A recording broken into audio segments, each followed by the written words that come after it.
উমর রাদিয়াল্লাহু আনহু ওই জায়গা বিজয় করেন নাই? সালাহউদ্দিন আইয়ুবী রাহিমাহুল্লাহ বিজয় করেন নাই? ওই জায়গায় মুসলিমরা প্রায় 1200-1300 বছর থেকে ছিল না? ওইখানে আমাদের বাড়িঘর থেকে মুসলিমদেরকে দূর দূর করে তাড়িয়ে দেওয়া হচ্ছে কেন? আর কারা তাড়িয়ে দিচ্ছে? কাদের ক্ষমতা? এই বিষয়গুলো নিয়ে ভাবতে হবে না? পড়াশোনা করতে হবে না? প্রথম বিশ্বযুদ্ধের আগ পর্যন্ত ওই জায়গাটা আমাদেরই ছিল।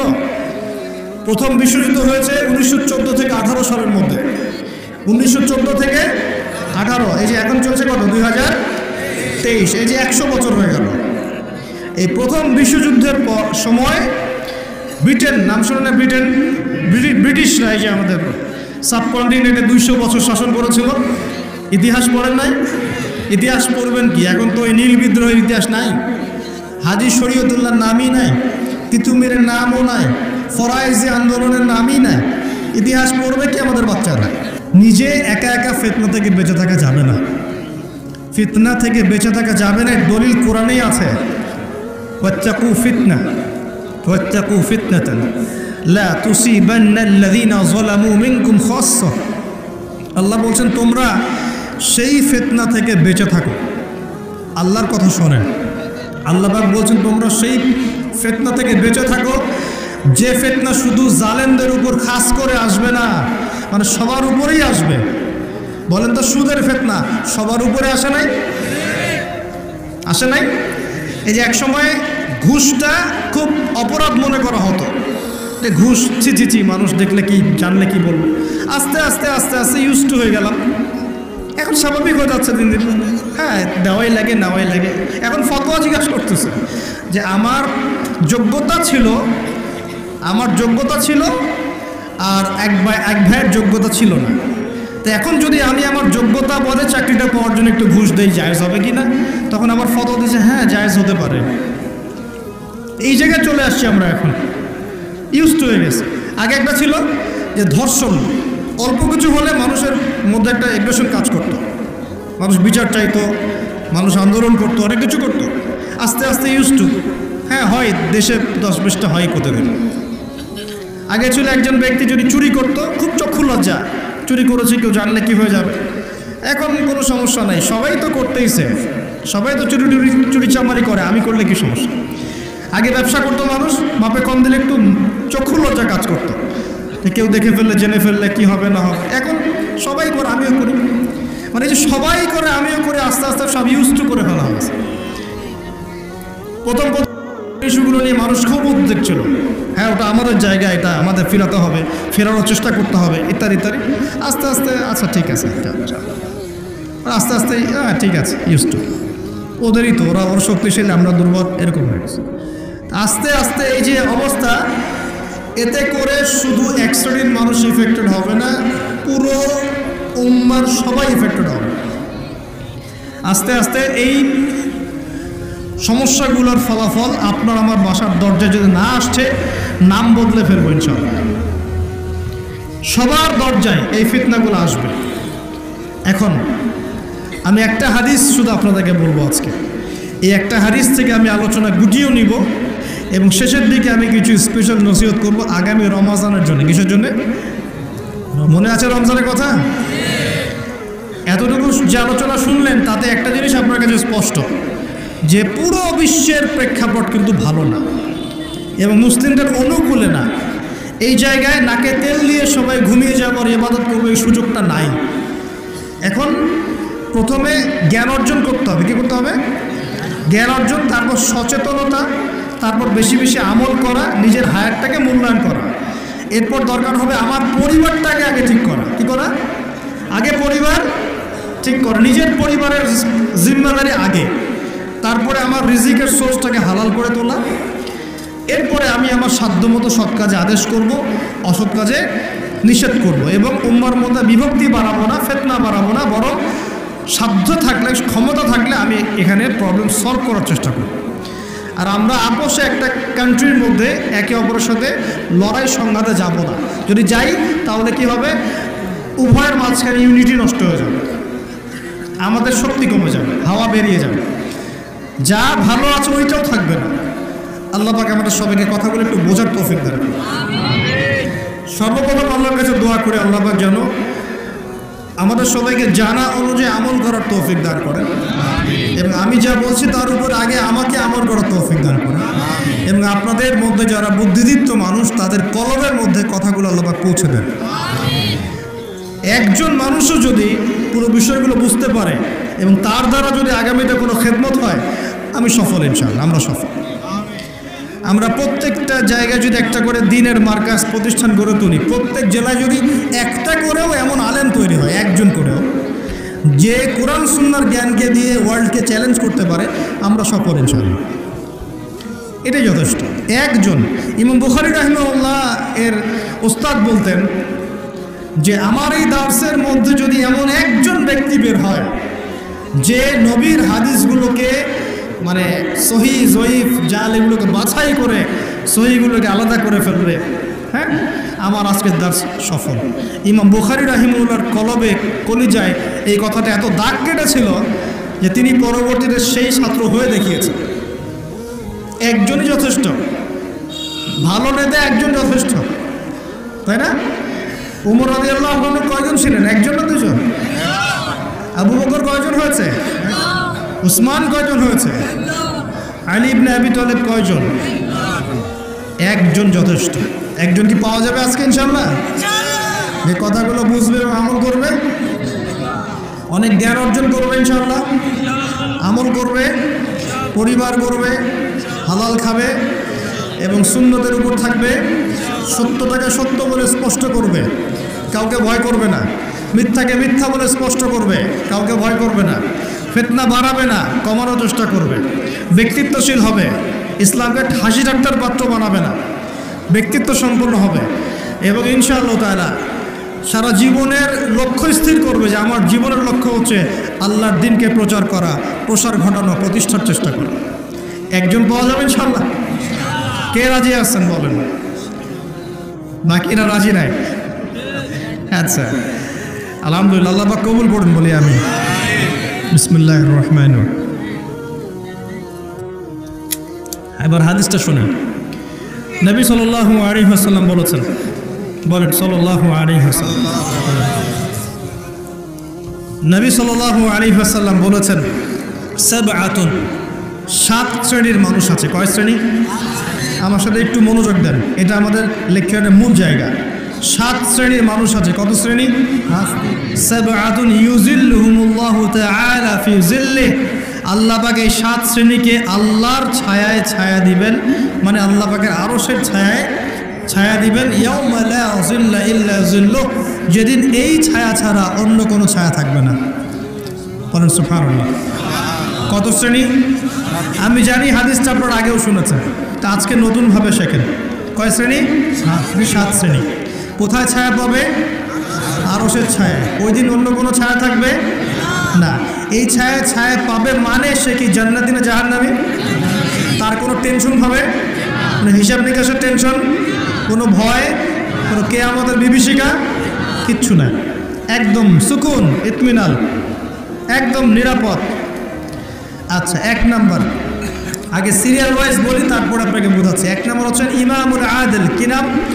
ইমামুল আদিল, মানে ন্যায়পরায়ণ শাসক। ন্যায়পরায়ণ শাসক, রাষ্ট্রের শাসক হতে পারে, সমাজের হতে পারে, পরিবারেরও হতে পারে।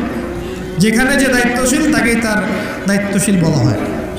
আচ্ছা, 1 নাম্বার ইমামুল আদিল। 2 নাম্বার ওয়াশাবুন, এই যে তুমি যুবক, ওয়াশাবুন যুবক, নাশআ ফি ইবাদাতিল্লাহি তাআলা, যে আল্লাহ পাকের ইবাদতে তার যৌবন বিলিয়ে দিয়েছে। কে সেটা? যুবক না বৃদ্ধ? কি করেছে? আল্লাহর ইবাদতে জীবন যৌবনটাকে বিলিয়ে দিয়েছে। বিলিয়ে দেওয়ার মানে কি? বিলিয়ে দেওয়ার মানে কি পার্ট টাইম মুসলিম হও না ফুল টাইম মুসলিম হও? ফুল টাইম মুসলিম। আচ্ছা, সে কি কোরআন হাদিসের অংশ মানবে না পুরোটা মানবে? আলহামদুলিল্লাহ। 3 নাম্বার রজুলুন, এমন ব্যক্তি, কলবুহু, যার কলব, কলব মানে কি? অন্তর, মুআল্লাকুন ফিল মসজিদ, মসজিদের সাথে অন্তর কি থাকে? জুড়ে থাকে। এটা কি সত্যি সত্যি কলিজা জুড়ে থাকে না টান? কি বোঝানো হচ্ছে? মসজিদের সাথে কি টান? ওই যে যে মোবাইল ফোনের সাথে যেমন হয়েছে আর কি, এখন ওইটাই হয়েছে না মোবাইলের সাথে।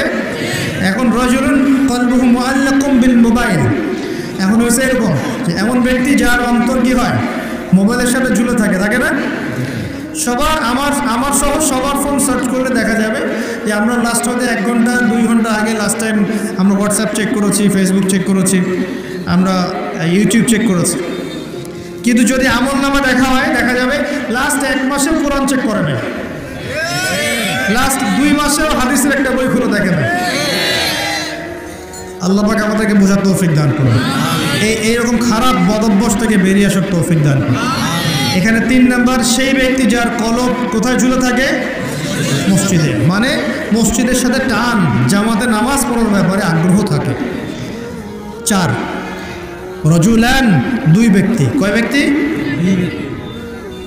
রাজুলানি তাহাব্বানি ফিল্লাহ ইজতামা আলাইহি ওয়া তাফাররাকা আলাইহি, 2 ব্যক্তি যারা আল্লাহর জন্য পরস্পরকে ভালোবাসে, একত্রিত হয় আল্লাহর জন্যে, বিচ্ছেদ হয় কার জন্যে?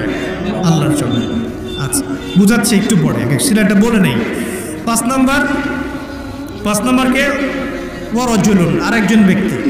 দাত হয়ে মুরাআতান, যে ব্যক্তিকে কোনো মহিলা ডাকলো, এখানে ডাকলো মানে আসলে জেনার জন্য কি করলো? ডাকলো। দাত হয়ে মুরাআতান যাত মানসাবিন ওয়া জামাল, যে মহিলার সৌন্দর্য আছে, খুবই সুন্দরী এবং উচ্চ বংশের কোনো মহিলা বা মেয়ে ডেকেছে জেনা করার জন্য একজন ব্যক্তিকে, সে বলছে ইন্নী আখাফুল্লাহ, আমি আল্লাহকে ভয় করি। এ কিন্তু যুবক হতে পারে, যুবকদেরকে এরকম বেশি প্রলোভিত করা হয়। 6 রাজুলুন, আরেকজন ব্যক্তি তাসাদ্দাকা বিসাদাকাতি, সে সদকা করেছে। কি করেছে? সদকা বা দান সদকা করেছে। হাত্তা লা তা'লামা শিমালুহু মা তুনফিকু ইয়ামিনু, এমনকি তার বাম হাত জানে না ডান হাত কি দান করেছে। ঠিক আছে, এত গোপনে সে দান করে যে তার বাম হাত জানে না ডান হাত কি দান করেছে। আর 7 নাম্বার রাজুলুন যাকারাল্লাহ খালিয়ান, যে ব্যক্তি আল্লাহকে ডাকে, খালিয়ান মানে গোপনে, নীরবে, নিভৃতে, একাকী আল্লাহকে ডাকে। ফাজাত আইনাহু, তার চোখ দিয়ে টপটপ করে পানি পড়তে থাকে। কয় শ্রেণী? 7 শ্রেণী। এবার বোঝেন, এটা বোঝার আগে একটু আকাশের দিকে তাকাবেন আজকে বাসায় গিয়ে, বা যেদিন আকাশে ভরপুর তারা উঠবে সেদিন দেখবেন। আকাশের তারা দেখেছেন কখনো? এখন তো সময় নেই এগুলার, মানুষ ব্যস্ত, আকাশের তারা দেখার সময় নেই। আল্লাহ পাক সূরা মুলক পড়তে বলেছেন রাত্রেবেলা, তাই না? সূরা মুলক পড়তে বলেছেন কখন? রাতের বেলা, পড়লে কবরের আযাব থেকে বেঁচে থাকবে ইনশাআল্লাহ। আর ওই সূরাতেই দেখবেন প্রথম পৃষ্ঠাতেই আছে এই মহাকাশ তারকার কথা। আল্লাহ বলছেন তারা দেখো, তারার দিকে তাকাও, আল্লাহ সৃষ্টির দিকে তাকাও, দেখো যে তোমাদের এই আল্লাহর সৃষ্টির মধ্যে তোমরা কোনো খুঁত বের করতে পারো কিনা। দেখো, তাকাই দেখো, বারবার দৃষ্টি ফিরাও, তোমার দৃষ্টি ব্যর্থ হয়ে ফিরে আসবে। সুবহানাল্লাহ। রাতে সূরা মুলক পড়তে বলেছেন, আর তারা কখন উঠে? আর সেই তারার কথা এই সূরাতেই আছে।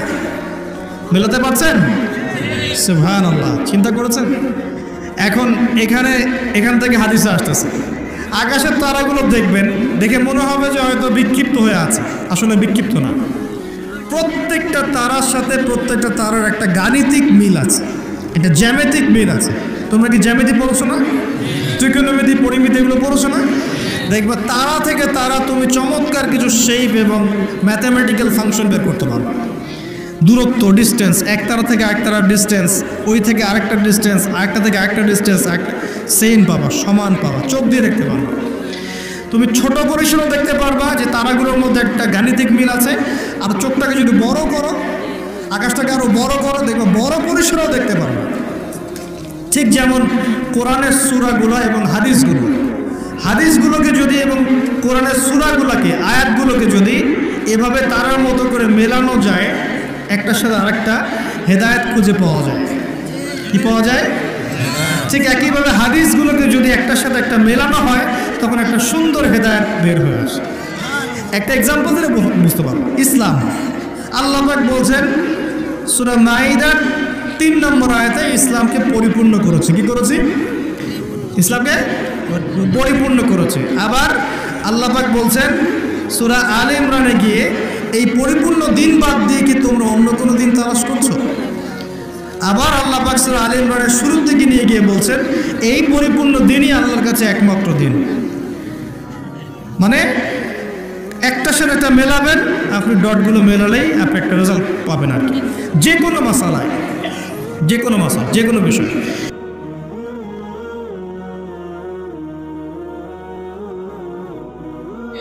আল্লাহ রাব্বুল আলামিন যাকে যত বড় দায়িত্ব দিয়েছেন তার কাছে তত কঠিন হিসাব নেবে, এটা চূড়ান্ত। এই স্টেটমেন্ট আপনি পাল্টাতে পারবেন না। আল্লাহ পাক যাকে যত বড় দায়িত্ব দিয়েছেন তার কাছ থেকে তত বড় হিসাব নেবেন। যার দায়িত্ব যত কম তার হিসাব তত আসান। একটা হাদিসের মধ্যে আসছে রাসূল সাল্লাল্লাহু আলাইহি ওয়াসাল্লাম একজন সাহাবী বলেছেন, এটা আসার হাদিস না, এটা আসার, সাহাবীদের একটা চিহ্ন, তাদের থেকে আসছে। তারা বলছেন যখন তোমরা দেখবে জুমার খুতবা হচ্ছে খুব লম্বা, অনেক লম্বা খুতবা হচ্ছে, নামাজ খুব সংক্ষিপ্ত, তখন বুঝবা ওই যুগটা হচ্ছে অজ্ঞদের যুগ। কিসের যুগ? কারণ অজ্ঞদেরকে বোঝাতে অনেক সময় লাগে। একটা বিষয়, সহজ বিষয় বোঝাতে অনেক সময় লাগবে, কারণ কিছুই বোঝে না তারা, প্রত্যেকটা বিষয় খুঁড়ে নিয়ে বোঝাতে হয়। আর যখন দেখবে যে জুমার খুতবা হচ্ছে সংক্ষিপ্ত, নামাজটা হচ্ছে লম্বা, বুঝবে এই যুগটা জ্ঞানী মানুষদের যুগ। কারণ জ্ঞানী মানুষদেরকে বেশি কথা বলতে হয় না, টাচ দিলে বুঝতে পারে কি বলতে যাচ্ছে না, কি ওয়াজ করতেছে, কি ওয়াজ করতেছে সেটা বড় কথা না, কতক্ষণ ওয়াজ করছে এটা এখন বড় কথা হয়ে গেছে। তো এগুলো চলছে, এই মেজর ইস্যু যেটার সাথে পুরো বিশ্বের অর্থনীতি, রাজনীতি, সমরনীতি, ফাইন্যান্স, গ্যাসের দাম, তেলের দাম, ভোগ্যপণ্যের দাম, নিত্য প্রয়োজনীয় পণ্যের দাম, রেমিটেন্স, আপনার ডলার রিজার্ভ, মুদ্রাস্ফীতি, সব জড়িত হয়ে আছে ইউক্রেন রাশিয়া ইস্যুর সাথে। সব কিছু জড়িত এই ইস্যুর সাথে, কোনো আলাপ নাই। আচ্ছা ওটা বাদ দেন, আমাদের না ওটা।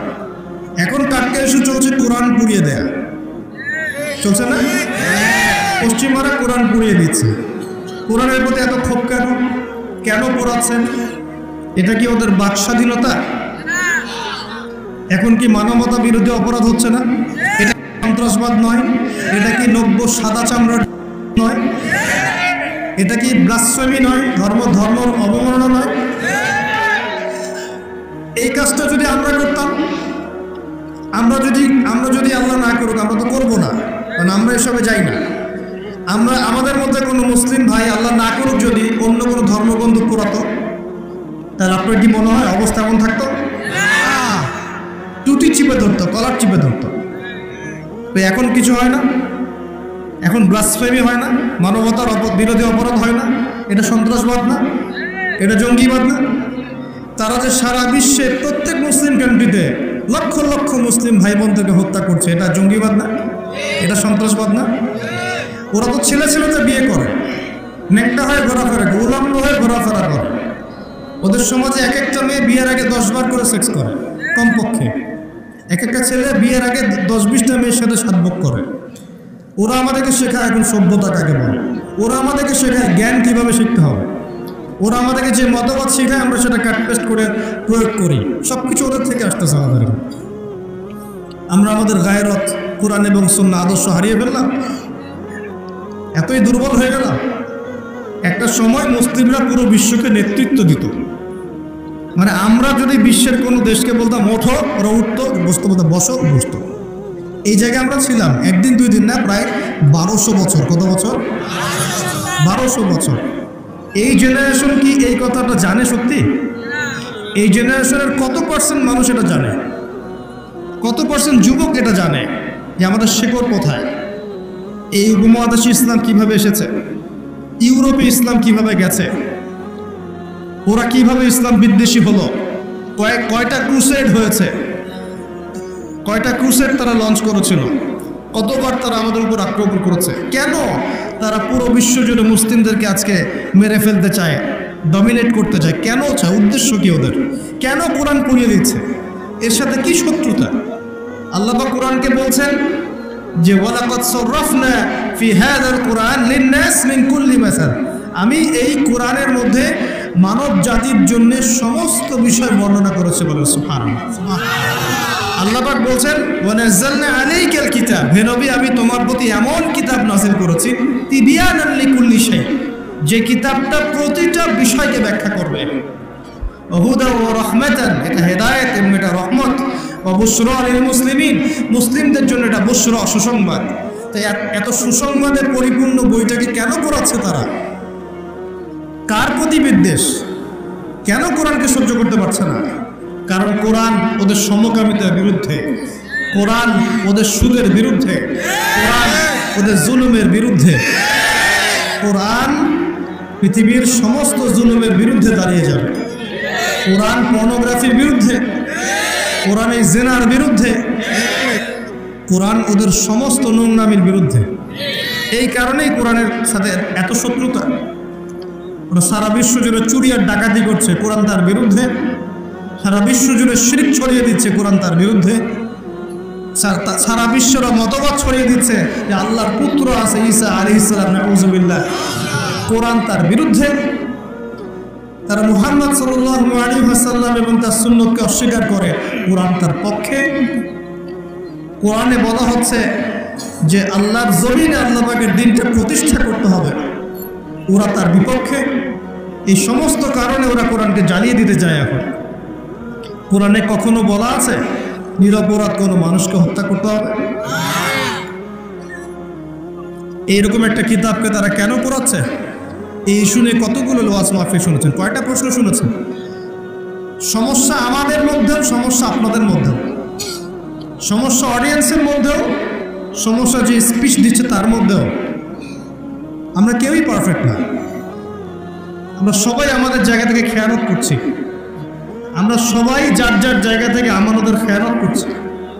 এটা আমরা সবাই যার যার জায়গা থেকে আমানতদার হতাম, আজকে ইসলামের অবস্থা এমন হতো না। বিশ্বাস করেন, সেকুলার সমাজ, নাস্তিক সমাজ, বা যারা একটু মুক্ত চিন্তা বলে, বাক স্বাধীনতার কথা বলে, মুক্ত চিন্তার কথা বলে, যারা দাবি করে তারা একটু স্মার্ট, এমন দাবি করে না। এই বিশাল কমিউনিটি ইসলামের নামে এরকম কিছু ভণ্ডামি দেখে ইসলাম সম্পর্কে বিরূপ ধারণা সৃষ্টি করে, এবং এই ইস্যুগুলোকে কেন্দ্র করে তারা সারা ওয়ার্ল্ডে প্রোপাগান্ডা চালায়। ইসলামটা এমন, ইসলাম কি এমন? ইসলামকে আজকে হাসি ঠাট্টার পাত্র বানানো হয়েছে। এগুলো দেখে কোনো মানুষ ভালো থাকতে পারে? যদি ভিতরে ঈমান থাকে, আপনার ভিতরে রক্তক্ষরণ হবে, আপনার কলিজা কাঁপবে, ভিতরে একটা জ্বালান ফিল হবে, আগুন জ্বলবে ভিতরে, সমুদ্রের মতো। সমুদ্র আস্তে আস্তে বয়ে যাচ্ছে ঠিকই, ভিতরে কিন্তু আগ্নেয়গিরি আছে। জানেন সমুদ্রের ভিতরে কি আছে? আগুন আছে, আগুন। কিয়ামতের দিন ফেটে পড়বে সমুদ্র, একদম কিয়ামতের দিন সমুদ্র ফেটে পড়বে এবং পানিতে আগুন লেগে যাবে। আমরা তো জানি যে পানিকে নেভায়, আগুনকে নেভায় পানি, তাই না? কিয়ামতের মাঠে উল্টা হবে, আগুনে পানিতে আগুন লেগে যাবে কিয়ামতের মাঠে। সূরা তাকবীর পড়ে দেখেন, এর নিচের মধ্যে এরকম আগুন আছে। এগুলো দেখার পরেও কোনো ইমানদার মানুষ ভালো থাকতে পারে? চারটা ইস্যু ছিল। এই যে একটা বৈশ্বিক সংকট, যুদ্ধ চলছে সারা বিশ্বে, তার উপর করোনার একটা প্রভাব চলে গেছে। আরেকটা আছে এই যে কোরআন ইস্যু চলছে এখন। আর সবচেয়ে লেটেস্ট, এবং এটা তো চলছেই বিগত 80 বছর থেকে, আবার নতুন করে ইস্যু চলছে এখন, প্যালেস্টাইন, ফিলিস্তিন এবং ইসরায়েল ইস্যু চলছে না? এখনকার ইস্যু ওদের, এখনকার ভিশন কি? যে আমাদের মসজিদ বাইতুল আকসা, মসজিদুল আকসা, এটাকে সরিয়ে ফেলে সেখানে ওদের টেম্পল নির্মাণ করার প্ল্যান এখন। আমরা এই পর্যন্তই বলতে পারবো না, নাউযুবিল্লাহ, এর বেশি কিছুই করতে পারবো না। আমাদের ঈমান এই অবস্থাতেই এখন। একটা লেভেল থাকে, মান রাআ মিনকুম মুনকার, কেউ যদি কোনো মুনকার কাজ দেখে, ফালিয়ুগাইয়ির বিয়াদিহি, ক্ষমতা থাকলে হাত দিয়ে সরিয়ে দিবে, মানে ক্ষমতা থাকলে একদম লড়াই করে সরাই দিবে। এটা এক নম্বর। দুই, ওয়াইল্লাম ইয়াস্তাতি, যদি সেটা করতে না পারে, ফাবিলিসানিহি, কমপক্ষে লিসান দিয়ে বলবে। লিসান দিয়ে বলে কয়জন? ওঠেন বসেন ওয়াজ মাহফিল চলছে এখন, লিসান দিয়ে বলে কয়জন? কয়জন হকপন্থী উলামায়ে কেরাম এই পুরো ওয়ার্ল্ড অ্যাফেয়ার্সের বড় বড় ইস্যুগুলোকে নিয়ে বীর দর্পে কথা বলছে বাংলার মাটিতে? কিন্তু দেখতে হবে তো, আপনাকে খেয়াল করতে হবে তো বিষয়গুলো। ওয়াজ মাহফিল কি আল্লাহর আমানত না? দিনের আমানত না? এটা কি মুসলিমদের পক্ষে কথা বলবে না বিপক্ষে কথা বলবে? ইসলামকে রিপ্রেজেন্ট করবে কি না? তাহলে ওই ইস্যুটা কি বড় ইস্যু নয়? শেষ জামানার হাদিসগুলো পড়ে দেখেন, শেষ জামানার সবচেয়ে ইম্পর্টেন্ট জায়গা হচ্ছে এই জেরুজালেম থেকেই শেষ জামানার সবচেয়ে বড় বড় ঘটনাগুলো ঘটবে। ওইখানেই দেখবেন লড়াই হচ্ছে, দাজ্জালকে মেরেও ফেলা হবে ওইখানে। ওই জায়গাগুলোতেই ঈসা আলাইহিস সালাম আসবেন, ওখানে ইমাম মাহদি, সবই ওখানে। শেষ জামানার বড় বড় ক্যারেক্টার সব ওখানে, সবই ওখানে।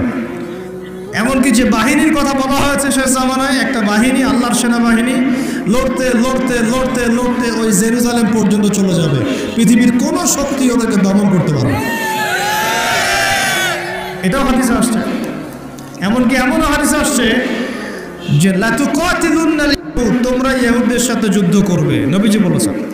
এমনকি কোনো যদি ওদের কোনো যোদ্ধা যদি এই পাথরের বা গাছের পিছনে গিয়ে লুকায়, এই গাছ এবং পাথর কথা বলা শুরু করবে। যে কোনো আলেমকে জিজ্ঞাসা করে হাদিসটা বলে দিবে। গাছ এবং পাথর কথা বলা শুরু করবে, ইয়া মুসলিম, হে মুসলিম, হে মুসলিম সৈন্য, ইন্না ওয়ারা'আল ইয়াহুদ তাআল ফাকতুলহু, আমার পিছনে একজন লুকিয়ে আছে, আসো ওকে হত্যা করে যাও। গাছ এবং পাথর কথা বলবে। গাছ পাথর কেন কথা বলবে? কারণ আল্লাহ পাকের জড়বস্তু দীর্ঘদিন ধরে এদের জুলুম দেখতে দেখতে অতিষ্ঠ হয়ে যাবে। ওয়ার্ল্ডের যে বড় বড় ইস্যু, তার মধ্যে এটা একটা ইস্যু ছিল, এখন চলছে। এখন ওরা কি বলেছে জানেন? ওদের গভর্নমেন্ট কি বলেছে? তার আগে বলি, ওই জায়গাটা কি মুসলিমদের না অমুসলিমদের? ওই জায়গাটা কাদের? উমর রাদিয়াল্লাহু আনহু ওই জায়গা বিজয় করেন নাই? সালাহউদ্দিন আইয়ুবী রাহিমাহুল্লাহ বিজয় করেন নাই? ওই জায়গায় মুসলিমরা প্রায় 1200-1300 বছর থেকে ছিল না? ওইখানে আমাদের বাড়িঘর থেকে মুসলিমদেরকে দূর দূর করে তাড়িয়ে দেওয়া হচ্ছে কেন? আর কারা তাড়িয়ে দিচ্ছে? কাদের ক্ষমতায়? এই বিষয়গুলো নিয়ে ভাবতে হবে না? পড়াশোনা করতে হবে না? প্রথম বিশ্বযুদ্ধের আগ পর্যন্ত ওই জায়গাটা আমাদেরই ছিল। প্রথম বিশ্বযুদ্ধ হয়েছে 1914 থেকে 18 সালের মধ্যে। 1914 থেকে 18, এই যে এখন চলছে কত, 2023, এই যে 100 বছর হয়ে গেল। এই প্রথম বিশ্বযুদ্ধের সময় ব্রিটেন, নাম শুনে না? ব্রিটিশরা এই যে আমাদের সাবকন্টিনেন্টে 200 বছর শাসন করেছিল। ইতিহাস পড়েন নাই? ইতিহাস পড়বেন কি? এখন তো এই নীল বিদ্রোহের ইতিহাস নাই, হাজী শরীয়তুল্লাহর নামই নাই, তিতুমিরের নামও নাই, ফরায়েজি আন্দোলনের নামই নাই। ইতিহাস পড়বে কি আমাদের বাচ্চারা? নিজে একা একা ফিতনা থেকে বেঁচে থাকা যাবে না। ফিতনা থেকে বেঁচে থাকা যাবে না, দলিল কোরআনেই আছে। ওয়াত্তাকু ফিতনা, ওয়াত্তাকু ফিতনাতান লা তুসিবান্নাল্লাযীনা যালামু মিনকুম খাসসা। আল্লাহ বলছেন তোমরা সেই ফিতনা থেকে বেঁচে থাকো। আল্লাহর কথা শোনেন, আল্লাহ পাক বলছেন তোমরা সেই ফিতনা থেকে বেঁচে থাকো, যে ফিতনা শুধু জালেমদের উপর খাস করে আসবে না, মানে সবার উপরেই আসবে। বলেন তো, সুদের ফিতনা সবার উপরে আসে নাই? আসে নাই? এই যে এক সময় ঘুষটা খুব অপরাধ মনে করা হতো, যে ঘুষ ছি, মানুষ দেখলে কি, জানলে কি বলবে। আস্তে আস্তে আস্তে আস্তে ইউজ টু হয়ে গেলাম। এখন স্বাভাবিক হয়ে যাচ্ছে দিন দিন। হ্যাঁ, দেওয়াই লাগে, নেওয়াই লাগে। এখন ফতোয়া জিজ্ঞাসা করতেছে যে আমার যোগ্যতা ছিল আর এক ভাইয়ের যোগ্যতা ছিল না, তো এখন যদি আমি আমার যোগ্যতা বলে চাকরিটা পাওয়ার জন্য একটু ঘুষ দেই, জায়েজ হবে কি না? তখন আবার ফতোয়া দিচ্ছে হ্যাঁ জায়েজ হতে পারে। এই জায়গায় চলে আসছি আমরা, এখন ইউজ টু হয়ে গেছে।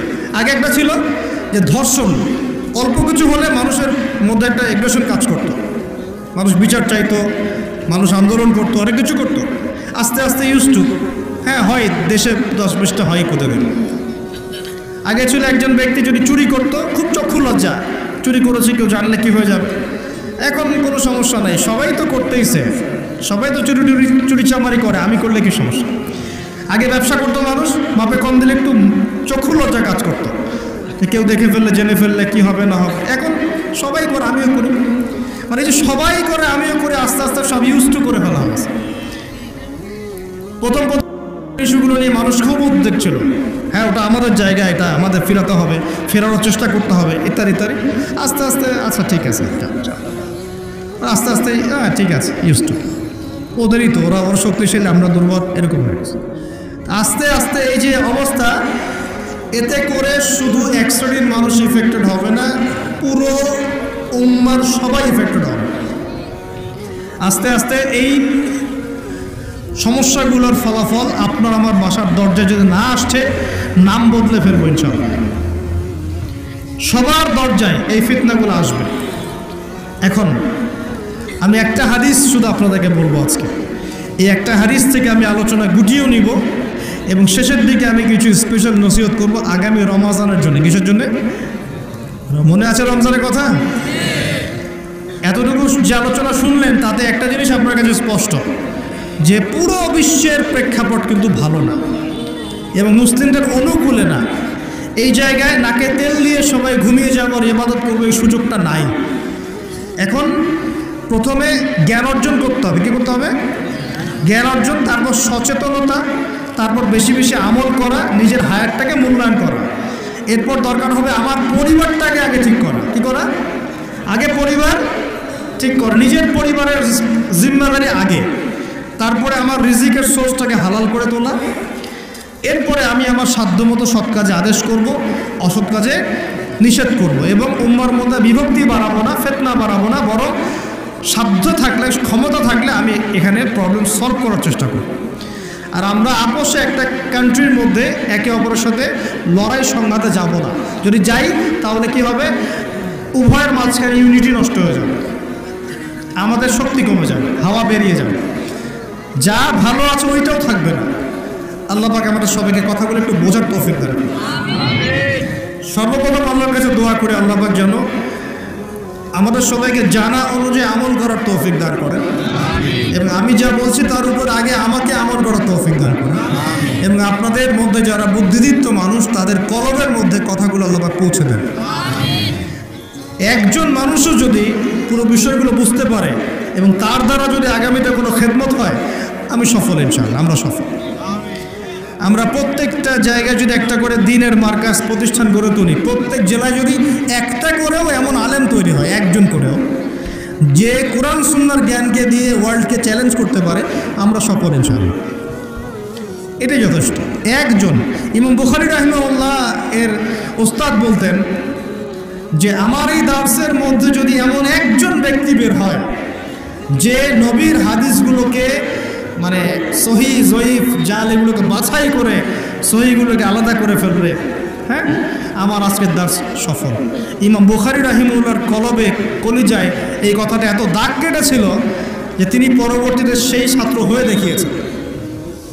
একজনই যথেষ্ট, ভালো নেতা একজন যথেষ্ট, তাই না? উমর রাদিয়াল্লাহু আনহু কয়জন ছিলেন? একজন না দুজন? আবু বকর কয়জন হয়েছে? উসমান কয়জন হয়েছে? আলী ইবনে আবি তালেব কয়জন? একজন যথেষ্ট। একজন কি পাওয়া যাবে আজকে ইনশাআল্লাহ?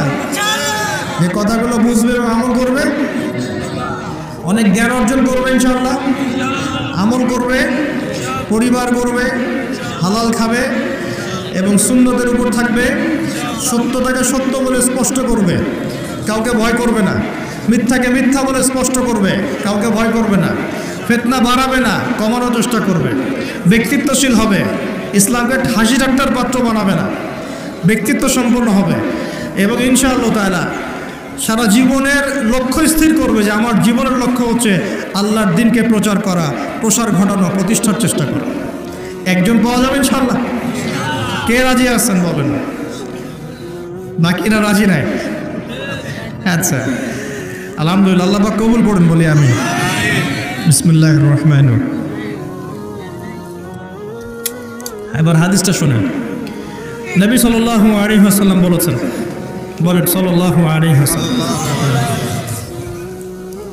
নবী সাল্লাল্লাহু আলাইহি ওয়াসাল্লাম বলেছেন, সাবআতুন, 7 শ্রেণীর মানুষ আছে। কয় শ্রেণী?